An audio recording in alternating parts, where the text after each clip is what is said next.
কি চাই?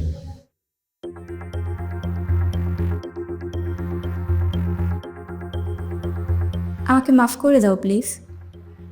আর কখনো এরকম ভুল করব না। তোমার সাথে বেইমানি করা জীবনের সব থেকে বড় ভুল ছিল আমার। লজ্জা করে না তোমার? তুমি ফিরে এসেছো কোন মুখে? আমি তো তোমাকে সুখ দিতে পারিনি, তাই তো অন্য কোথাও চলে গিয়েছিলে। সেই সুখ ছেড়ে এখানে কেন? আমি আমার সুখের ঠিকানায় এসেছি। আমাকে ফিরিয়ে দাও না প্লিজ। ছি, লজ্জা করে না তোমার? যখন আমাকে ছেড়ে চলে গেলে তখন কোথায় ছিল তোমার সুখ? আসলে তুমি একটা লোভী মেয়ে। না না, লোভী নয়, তুমি একজন দুশ্চরিত্র মেয়ে।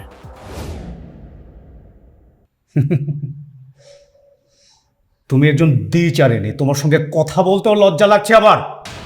হ্যাঁ, সত্যি আমার লজ্জা নেই। না হলে তো তোমাকে ঠকাতে পারতাম না, এত বড় একটা ভুল করতে পারতাম না। আমাকে ক্ষমা করে দাও প্লিজ। মাফ? কোন মুখে মাপ চাও তুমি? যে সুখের আশায় তুমি আমার ঘর ছেড়েছ সেটা তো আমার কাছে ছিল না। যার কাছে ছিল তার কাছ থেকে এলে কেন? তোমার সাথে বেইমানির ফল ভালো হয়নি, তাই আমিও বেইমানির শিকার হয়েছি। আর রবিন, রবিন তো আরেকটা বেইমান ছিল। তার মানে তোমার ওই কুলে উঠাই হয় নাই না? আবার এই কুলে ফিরে এসেছ? অনেক দ্রুত তুমি। আমাকে লজ্জা দিও না প্লিজ। ওটা একটা দুঃস্বপ্ন, আমার জন্য ওটা অভিশাপ। অভিশাপ? দুঃস্বপ্ন? দুঃস্বপ্ন তো ইচ্ছার বিরুদ্ধে হয়, কিন্তু ইচ্ছা করে করা হলে তা কিন্তু দুঃস্বপ্ন নয়, অন্যায়। ভুল করলে মাফ করা যায়, কিন্তু যে অন্যায় করে তাকে মাফ করা যায় না। সত্যি আমি বুঝতে পারিনি রবিন আমাকে কি থেকে কি করলো, কিছুই বুঝতে পারলাম না। কিন্তু তুমি কিন্তু ছোট নও, তুমি যথেষ্ট ম্যাচিওর। তুমি রাজি না থাকলে তোমাকে কেউ হিপনোটাইজ করতে পারে না। তুমি একটাবার আমাকে বিশ্বাস করো প্লিজ। বিশ্বাস করেই তো আজ ঠকেছি। আমাকে আরেকবার সুযোগ দাও শাহেদ। আমি সব ভুলে তোমার কাছে চলে এসেছি, জাস্ট একটা সুযোগ দাও আমায়। বিশ্বাস করো, আমি নিজের ভুলটা বুঝতে পেরেছি। এরকম ভুল আমি আর কখনো করব না। আমি রবিনের মোহে পড়ে এই ভুলটা করেছিলাম। তুমি আমার কাছে ফিরে এসেছো, ভালো কথা, কিন্তু আমার পক্ষে তোমাকে মেনে নেওয়া সম্ভব নয়। আমি তোমাকে কোন জায়গা থেকে বিশ্বাস করতে পারি বলো? যে নারী স্বামী সন্তান রেখে পরপুরুষের হাত ধরে চলে যেতে পারে, তার উপরে কোথা থেকে বিশ্বাস আসবে আমার? মেনে নিলাম তুমি ওটা আর করবে না, কিন্তু তোমার শরীরে যে পরপুরুষের গন্ধ, সেটা আমি মেনে নেব কিভাবে? আমি সহ্য করব কিভাবে তোমার ঠোঁটে, তোমার নাকে, তোমার চুলে যে পরপুরুষের ছোঁয়া লেগে আছে, সেখানে আমি কিভাবে স্পর্শ করব বলো? আমার কাছে তোমার স্পর্শগুলো হিংস্র নখের মতো থামা দেবে। আমি তা সহ্য করতে পারব না।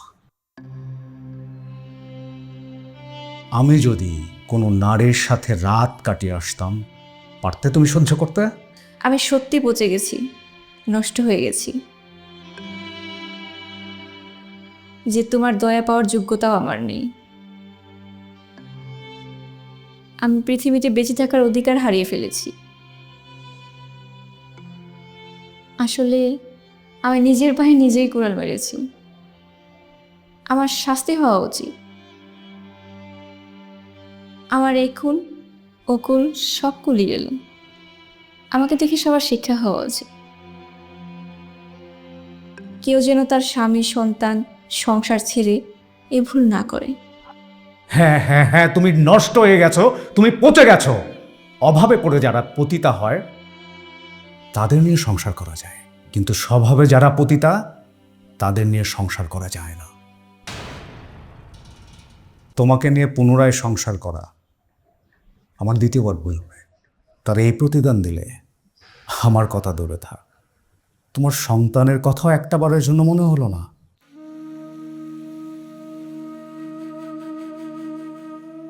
হ্যাঁ, তুমি ঠিকই বলেছ, আমি ভুল করেছি। এর ক্ষমা অযোগ্য অপরাধ। আমি চলে যাব শায়দ। আমি যেহেতু নিজের পায়ে নিজেই কুড়াল মেরেছি, আমার শাস্তি হওয়া দরকার। তবে কেউ যেন আমার মতো এরকম ভুল না করে, নিজের সুখের সংসারকে নরকে পরিণত না করে। দুনিয়াতে স্বামীর মতো আপন কেউ নেই। বাইরের দুনিয়া সব চাকচিক্য মিথ্যা। যে মিথ্যায় জড়াবে তার ধ্বংস অনিবার্য। আমি চলে যাচ্ছি, তোমরা সবাই ভালো থেকো। মিতু, একজন পুরুষ সব সহ্য করতে পারে, কিন্তু বউয়ের বেইমানি সহ্য করতে পারে না। মনে রেখো, একজন পুরুষ শত কষ্ট আঘাতে জর্জরিত হয়েও সব কিছু মেনে নিতে পারে, কিন্তু মনের বেইমানি সে কখনো মেনে নিতে পারে না।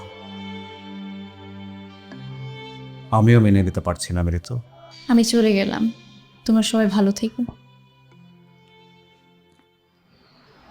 ভালো থেকো।